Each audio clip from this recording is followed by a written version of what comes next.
सोचा है कि जिस नेता को आप विधानसभा भेजने के लिए लाइन में लगते हैं उनका असली बैकग्राउंड क्या है? हम अक्सर विकास और वादों की बातें करते हैं, लेकिन असलियत हलफनामों में छिपी होती है। हाल ही में एसोसिएशन फॉर डेमोक्रेटिक रिफॉर्म्स और इलेक्शन वॉच ने बंगाल चुनाव के पहले चरण को लेकर एक ऐसी रिपोर्ट जारी की है जिसने सबको हैरान कर दिया है। यह सिर्फ चुनाव नहीं बल्कि धन बल और बाहुबल की एक ऐसी कहानी है जिसे हर वोटर को जानना चाहिए।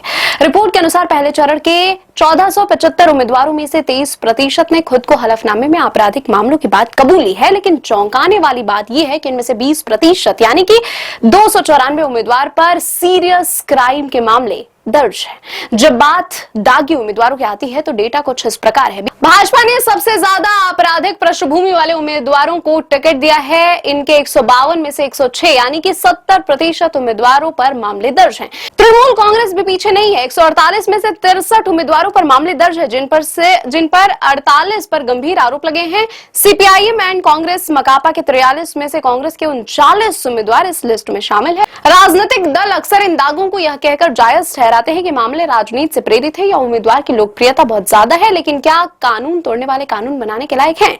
यह एक बड़ा सवाल है। बंगाल चुनाव में न सिर्फ बाहुबल ही बल्कि मनी पावर का भी बोलबाला है। पहले चरण में करीब 15.5% उम्मीदवार करोड़पति हैं। टॉप 3 सबसे अमीर उम्मीदवार इस प्रकार हैं। जाकिर हुसैन, जहांगीरपुर से विधायक जाकिर हुसैन के पास 133 करोड़ रुपए से अधिक की संपत्ति है। गौतम मिश्रा, बरजोरा से उम्मीदवार, संपत्ति 105 करोड़ रुपए है।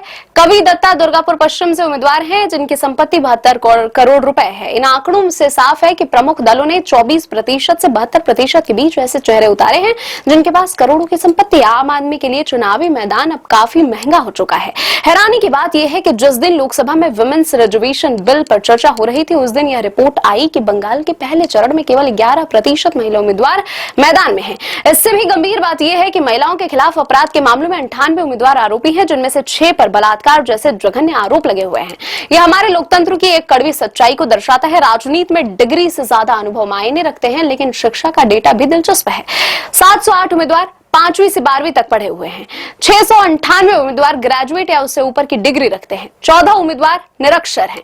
वोट देने से पहले अपने क्षेत्र के उम्मीदवार का पूरा पॉलिटिकल डीएनए चेक करें। माई नेता ऐप या एडीआर की वेबसाइट पर जाकर आप किसी भी उम्मीदवार की संपत्ति, शिक्षा और आपराधिक रिकॉर्ड देख सकते हैं। एक जागरूक वोटर ही लोकतंत्र को मजबूत बना सकता है।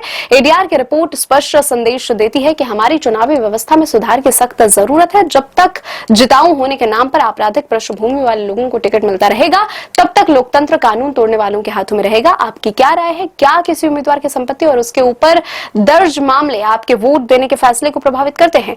हमें कमेंट करके जरूर बताएं। वीडियो पसंद आए तो लाइक करें और चैनल को सब्सक्राइब करें।